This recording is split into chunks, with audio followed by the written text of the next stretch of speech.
Samantalang nagtipon-tipon naman ang anti-Marcos group sa iba't ibang lugar para kondenahin ang paglilibing kay dating Pangulong Ferdinand Marcos sa libingan ng mga bayani. Sa People Power Monument, dumalo sa protesta ang mga dating spokesperson ng nagdaang Administrasyong Aquino.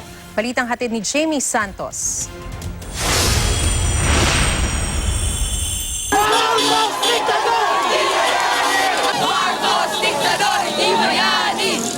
Iisa ang damdamin ng mga nagsitungo sa makasaysayang People Power Monument.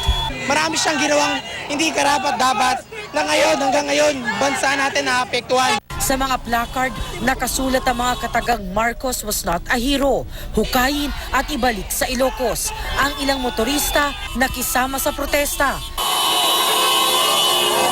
Nakiisa sa rally ang mga dating spokesperson noong Administrasyong Aquino. Nakakatuwa raw makita na mulat ang mga kabataan na di pa buhay noong martial law.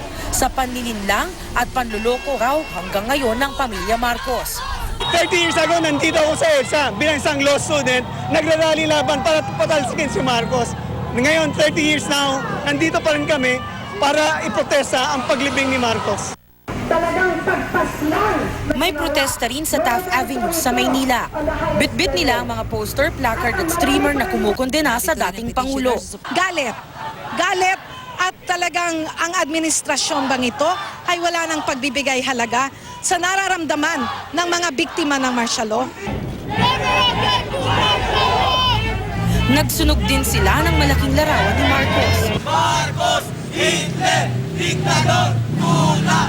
Sa monumento, sa pagsusunog din ng mga litrato ni Marcos, idinaan ng grupong bayan at ilang martial law victim ang kanilang galit. May pagkilos din ang mga estudyante ng iba't ibang pamantasan at kolehiyo sa Metro Manila, pati sa ilang probinsya. Jamie Santos, GMA News.